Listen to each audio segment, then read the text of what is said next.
De retour dans l'Africa Newsroom, nos éditorialistes sont toujours avec nous. Il s'agit de Daouda Tal, Samuel Gembok et Malika Cher. Et tout de suite, c'est le dossier du jour.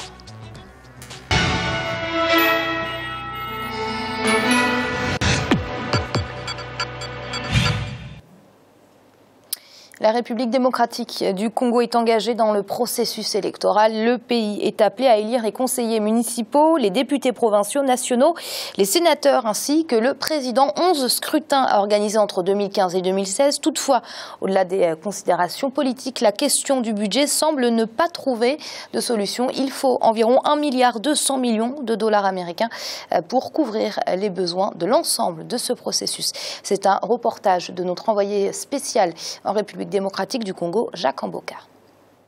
En République démocratique du Congo, le calendrier électoral global rendu public le 12 février 2015 par la CENI, la Commission électorale nationale indépendante, a du mal à être exécuté. Si les considérations et contraintes politiques, des fois motivées par les intérêts et stratégies des uns et des autres, sont parmi les facteurs rendant pas moins difficile l'évolution du processus, il n'en demeure pas moins que le manque de financement des élections est une question essentielle qui affecte profondément l'organisation du processus. Il faudrait 1,2 milliard de dollars américains pour appuyer l'ensemble du processus électoral en RDC. En 2014, l'Assemblée nationale avait alloué un budget d'ordre de 212 286 957 dollars américains. De cette somme, 24% seulement a été décaissé par l'exécutif congolais. En 2015, le gouvernement avait été appelé à verser au compte de la Commission électorale nationale indépendante une somme d'environ 200 millions de dollars américains. La caisse de la Commission n'en a reçu que 22%. Après la publication du calendrier électoral en février 2015, les municipales et les locales avaient démarré le processus électoral, puis bloqué juste après les dépôts de candidatures. Et pour ces élections, la CENI a annoncé n'avoir perçu que 43% du budget prévu. Le rapport 2014-2015 de la CENI fait mention des sérieux problèmes logistiques qui affectent la centrale électorale. Insuffisance des véhicules, vétusté d'équipements, une liste des aléas qui ne permettent pas à cette institution d'appui à la démocratie d'organiser dans le délai et dans les conditions adéquates les élections que tous attendent. Le plus important, c'est 1,2 milliard de dollars. À nouveau, le budget de l'État ne le permet pas. Nous avons tout un ensemble de scrutins à tenir, mais le budget ne le permet pas. Le processus électoral en République démocratique du Congo est jugé lourd et coûteux. Le pays devrait organiser au total 11 scrutins entre 2015 et 2016. Il faudrait alors des moyens pour exécuter les calendriers que d'aucuns ont jugé dès sa publication d'irréaliste. Soyons clairs. La CENI doit aller vite pour nous proposer un calendrier réaliste, rationnel et conforme à la Constitution. Ça consistera à ceci. 1. On fait l'enrôlement des nouveaux électeurs rapidement. Et 2. On peut avoir les législatives, les provinciales et les sénatoriales au mois de juillet, au mois d'août de l'année prochaine. Et en novembre, nous avons la présidentielle législative. Le calendrier global proposé par la centrale électorale ne pourra s'appliquer, en tout cas pas comme prévu initialement, ce qui laisse libre cours au débat au sein de la classe politique sur la tenue dans le délai des échéances électorales en RDC. La commission qui peut savoir si elle respectera les délais ou si elle ne respectera pas. Et lorsque la commission dira qu'elle n'est pas en mesure de respecter les délais, il n'appartient ni à la majorité ni à l'opposition de décider de manière unilatérale. C'est pourquoi le président estime que si quelqu'un pense qu'il y aura des problèmes, il faut en parler de manière civilisée dans le cadre de cette rencontre à laquelle il convie tous les Congolais, le dialogue national inclusif. La question des finances n'est pas le principal obstacle à la tenue des élections, estiment certains acteurs de la politique congolaise. Et même si c'était le cas, les pays ne pouvaient pas manquer des moyens pour surmonter cet obstacle. Il est pourtant important de se focaliser sur l'essentiel pour sauver le processus. C'est une question qui ne me préoccupe pas du tout. Moi, je suis convaincu que ce pays de 2 345 000 km², ce pays de 80 millions d'habitants, ce pays qui a des partenaires au niveau international que nous connaissons est absolument à mesure, si on y travaille comme il se doit, de trouver les ressources nécessaires pour que nous puissions organiser des élections dignes de ce nom. Le regard de la classe politique, comme pour les élections de 2006 et 2011, est aussi tourné vers les partenaires de la RDC. Un appui de la communauté internationale est souhaitable pour accélérer le processus électoral. Là, la communauté internationale a financé ces élections, enfin, en grande partie. Et la RDC vit sous perfusion de la communauté internationale, n'en déplaise à des souverainistes, mais même notre budget, il y a déjà 30-40%. Quand il est conçu, on attend de la communauté internationale des apports. Il faut rattraper les temps perdus et relancer le processus pour sauver la démocratie en RDC. Face au manque de finances et aux contraintes de tout genre constatées, 3 scénarios reviennent dans les conversations des politiques et observateurs congolais. Fixer les élections provinciales en juillet 2016 et la présidentielle et les législatives en novembre, soit la présidentielle en juillet 2016 et les 2 législatives en novembre, ou encore la présidentielle et les 2 législatives en novembre 2016. Des schémas qui coûteraient moins cher que le budget actuellement proposé, mais exigeraient un sérieux engagement de la part du gouvernement et une réelle volonté politique de tous les acteurs engagés dans ces processus. Daouda, est-ce que le problème du financement est le seul obstacle à la tenue de ces élections ? Non, c'est pas le seul obstacle, Amira. Il y a des manœuvres aussi par-ci, par-là. Donc la question des finances ne peut pas à elle seule expliquer le report des élections provinciales, etc. Et pourquoi pas la présidentielle.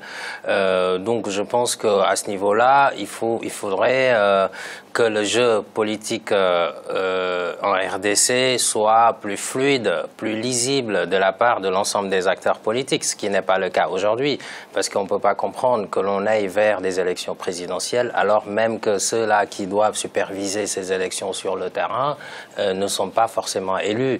Donc là, le fichier électoral, c'est un problème. Tous ceux qui ont atteint l'âge de la majorité entre la dernière élection de 2011 et aujourd'hui, il faudra réintégrer toutes ces personnes. Donc l'expression démocratique se fait de manière nette que si il y a une représentativité logique et une représentativité réelle de la part de l'ensemble des citoyens. Or, aujourd'hui, le fichier électoral n'est pas complètement transparent. Donc, il y a cette question-là aussi. Et Daouda, ça veut dire que vous êtes partisan de la thèse de l'opposition selon laquelle ce serait le pouvoir qui retarderait sciemment la tenue des élections ? Ça, peut-être que l'opposition a ses raisons d'avancer cela, mais en tout cas, on peut aussi le soupçonner, clairement. Maintenant, je pense qu'il faut le dialogue politique.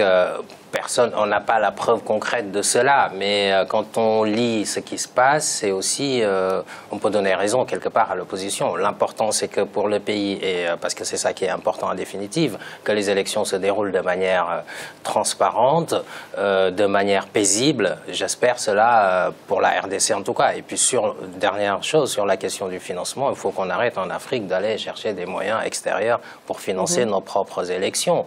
Il suffit de réduire le train de vie de l'État. Je veux dire, les billets d'avion première classe, les grosses voitures, etc. Tout ça, les gens qui sont payés à rien faire, en termes dans la fonction publique, etc. Je pense que la rationalisation des dépenses publiques, si en Afrique on met en avant cela, on peut financer tout type d'élections et même faire des politiques avantageuses pour les populations. Oui, Samuel, est-ce qu'on peut parler d'un État souverain, d'un État indépendant quand on n'est pas capable de financer soi-même ces élections ? Absolument pas. On ne peut pas se targuer de dire qu'on est un État souverain et être dépendant de l'aide internationale en tout point de vue. Et ça, il faudrait que les souverainistes sur le continent en prennent une bonne leçon, parce que à la fois, on est toujours en train de critiquer l'extérieur, alors qu'on est dépendant de l'extérieur. Soit on est soi-même idiot, soit alors on est malhonnête envers la population qui souffre, qui a juste besoin que l'on prenne des initiatives et des engagements qui permettent de réduire les inégalités. Pour revenir au cas de la RDC, il faut dire que les responsabilités sont davantage celles du gouvernement. on ne peut pas, et les élections en Afrique montrent très bien à quel point nous avons du mal à anticiper beaucoup de clivages, beaucoup de dysfonctionnements.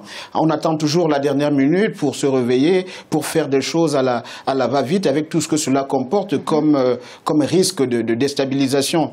Pendant plus de 5 ans, personne n'a osé lever le doigt pour voir que la Commission électorale nationale indépendante n'avait pas de moyens pour organiser les élections. Personne n'a pu voir qu'il fallait accélérer le processus de recensement dans le pays. Personne n'a pu voir qu'il fallait désenclaver des zones qui restent très fermées. Personne n'a osé lever le doigt pour réduire les écarts importants de développement entre les différentes provinces dans ce vaste pays. Et c'est à la dernière minute qu'on doit mettre sur la place publique tous ces problèmes pour montrer à quel point il est difficile d'organiser des élections. Entre-temps, il y a des populations qui vivent, que ce soit à l'Est, il y a des gens qui sont victimes de guerre et qui ont besoin d'avoir accès à la justice, et tout ceci nécessite des travaux, un développement des infrastructures.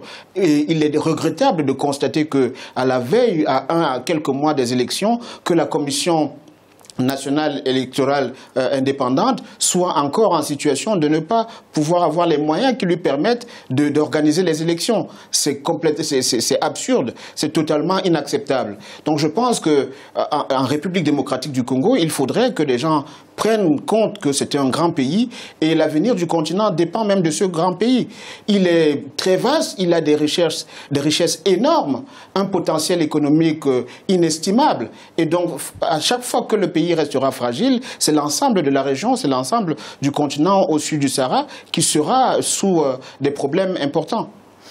Oui, Malik, il apparaît clairement qu'il y a un problème de vision et d'anticipation de la part du pouvoir, de la CENI.